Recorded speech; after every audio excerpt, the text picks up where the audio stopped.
Can you tell us whether this bus driver has been fired yet? What is his name? Do you think it's appropriate for a bus driver to dress like a little girl with a revealing skirt? Hi, sir. I see you drive for Landmark. No comment, man. Do you know who the little Bo Peep driver is? No, I don't know. The Prime Minister, I don't know, man. The Prime Minister. It's really sad that we've come to that in this country where you can't do what's right to protect your children without a political backlash. David Menzies for Rebel News here at the Vaughan, Ontario headquarters of Landmark Bus Lines. And we're here to do a follow-up on a man who is perhaps the most infamous school bus driver in the world. Before I get to the nitty-gritty, folks, can you help us out? We have employed our glorious Jumbotron-equipped truck. We're here to send a message to Landmark that the behavior of this driver and his signage is inappropriate and must be stopped. Please go to transmadness.com. That's transmadness.com. Sign the petition, and if you're able to, kindly make a donation so that we can pay the expenses of our truck. My thanks in advance. Now, we don't know this man's name, but we do know he likes to dress as Little Bo Peep, and he likes to display signage in the bus on the windshield, which is downright disturbing. It says the Lolita line. Now, Lolita is linked with pedophilia. Remember Jeffrey Epstein's plane, the Lolita Express? And of course, it's got roots going back to that 1955 novel by the same title. Why in the world would a man dress as a little girl and conjure up the name Lolita? It's absolutely baffling and disturbing. Now, as you may recall, this received enormous public attention last month when a group of parents at a Vaughan Catholic school recorded the bus driver in action. Here, check it out. And I don't think there's any problem. Okay. So you picked up the kids dressed like that? Yeah. Yeah? Okay. Why do you call your bus the Lolita line? Why is it called the Lolita line? Why is it called the Lolita line? Sick people. Like when people are mentally sick, you can't talk to them. Let them drive. Yeah. Now, naturally, we have sought comment from Landmark Bus Lines, but unfortunately, no comment is forthcoming, rather than threats of having us trespassed off the property. Here, check out our visit a couple of weeks ago. But why aren't you making a statement to the media? Are you trespassing at the moment? Pardon? Are you trespassing? So we'll call the police. You're going to call the police? Yes. Well, you know, that's a good idea, because maybe we can talk to them about this bus driver. Okay, Do you think, I'll leave, but you think it's appropriate for him to have the Lolita line and dress as a little girl? No comment. Does he work here anymore? No comment. Okay, well, I don't understand why you deal with public school boards and you're not accountable to the public, sir. No comment. Okay, then. So you approve of this? No comment. Okay. Who's told you to say that? No comment. What is your position here, sir? Standing up. No comment. That is unbelievable, and I think it is irresponsible. Yes, Landmark Bus Lines, it's a private company, but they are employed by public school boards. They are entrusted with the health and safety of minors, including elementary school-age children. Why the vow of silence when it comes to this creep? It is incredible. I should note, on the plus side, after our report aired last month, a spokesman for the York Catholic District School Board informed us that this driver is persona non grata going ahead. So in other words, next semester, he is not allowed to pick up or drop off students at York Catholic District School Board schools. But of course, there are other school boards out there, and we know that Landmark services summer camps. So is this driver interacting with children even over the summer months, and what's going to happen when school resumes in September? I think these are very important questions. And we have tried very hard, folks, to get answers. Landmark won't speak to us other than threatening us. I've also reached out to Connor, Clark, and Lunn Infrastructure. That is the Toronto-based parent company of Landmark Bus Lines. They're the majority owner. And radio silence. I've sent emails and phone calls to the president of the parent company. That would be Matt O'Brien. And the head of transportation, Ryan Lapointe.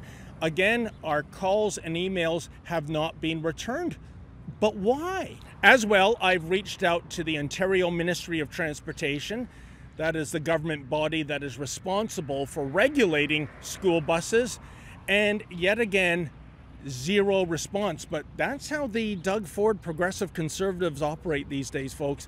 If they don't like the nature of your questions, they won't answer. But isn't it funny how in 2018, when Doug Ford first ran, one of the prominent promises was to rein in the radicalized sex ed curriculum in Ontario schools, and what's happened? It's gone even worse than the McGuinty-Wynne years. Recall a few years ago, the most infamous shop teacher in the world, that would be Busty Lemieux, wearing his fake Z-cup breasts. The then education minister, Stephen Lecce, was completely useless in dealing with that. And now we have a school bus driver dressed as a little girl and channeling pedophilia, and for the MTO, nothing to see here, folks. And folks, as you can see, we are doing everything we can to identify this driver, to get answers, to protect children. But I think at this stage, we need your help. Do you know who this guy is? Can you help us identify him? Please go to transmadness.com. Once again, transmadness.com. If you can give us any leads as to who this person is and why his egregious behavior is being tolerated by Landmark, I greatly appreciate the assistance. Thank you in advance. Can you tell us whether this bus driver has been fired yet? What is his name? Do you think it's appropriate for a bus driver to dress like a little girl with a revealing skirt? What about a sign that says the Lolita line? You know, it's amazing. You are entrusted with the health and safety of minors, and yet you have somebody who is channeling pedophilia themes driving a school bus? Why are you protecting this individual, ma'am? Are you not embarrassed by the coverage this is receiving internationally? You know, I can understand your silence. I would be ashamed to say anything too if this was a co-worker.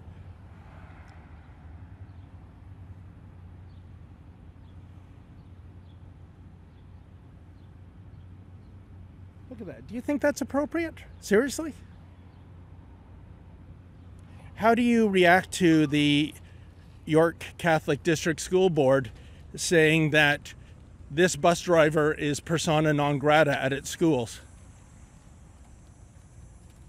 Is he servicing other schools? What about summer camps?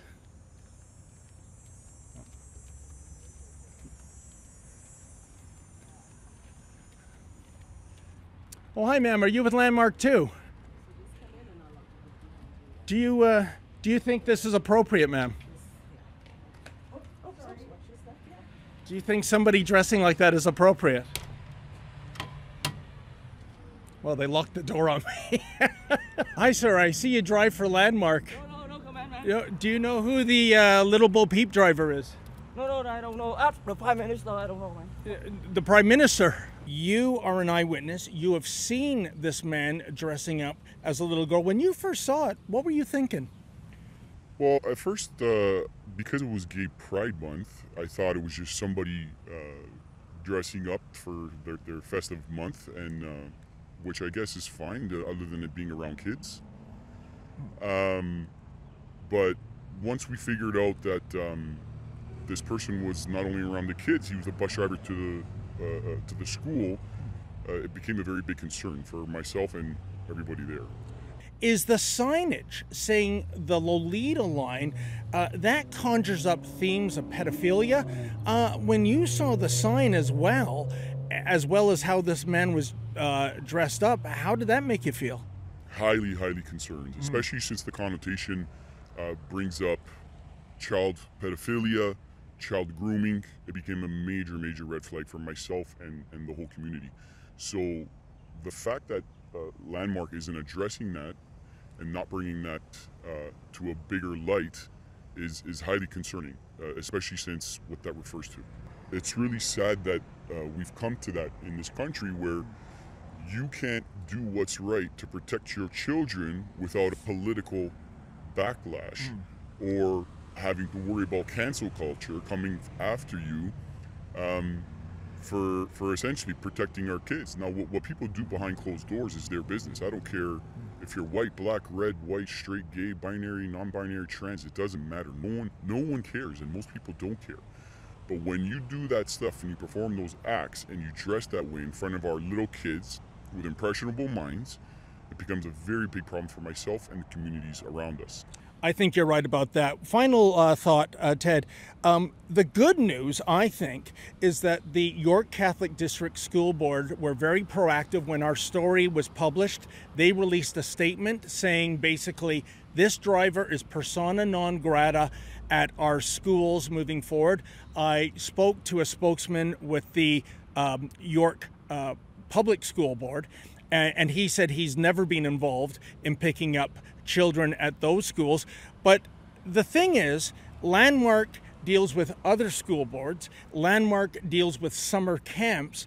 So he might be out there. He might still be active. They won't say yes or no if he's been fired. Final thought goes to you. Well, I'm glad they took the first steps. It's a step in the right direction, but I don't think it's enough.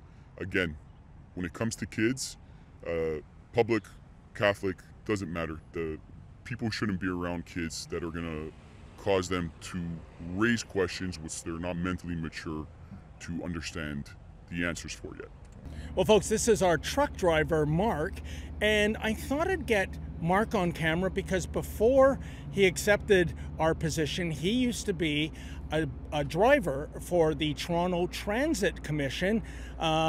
Unfortunately, Mark is one of these people who ran afoul of COVID coercion, and he's no longer with the TTC, but we might have an update on that in the months ahead. But Mark, I thought I'd get you on camera because, well, you weren't a school bus driver, but you were a driver with the public transit system. Tell me, when you were with the TTC, were there rules and regulations regarding a dress code and what kind of signage you could put in the vehicles? Yes, absolutely. There was. It was quite strict, actually. Okay, then. Yeah. So if you showed up at work, God forbid, as Little Bo Peep with half your butt hanging out of a skirt and putting a poster in a vehicle saying the Lolita line, what would have happened? Well, as soon as TTC would catch wind of that, or let's say when you go in to report for your shift and they see you dressed like that, you wouldn't even be going to your bus or subway. You'd be relieved of duty on the spot. Folks, have you had it up to here with what I call transanity? That's the intersection in which radical transgenderism collides with, well, insanity. If so, please go to our website, transmadness.com. We have a teacher who is dressing up as a drag queen in Ontario. That would be Busty Lemieux. We have another school bus driver dressing up as, well, a perverse version of Little Bo Peep. It's completely unacceptable. Please go to transmadness.com, sign the petition, and if you can help us out with our expenses for our truck, please donate $1 or $3. I greatly appreciate your support, folks. Thank you.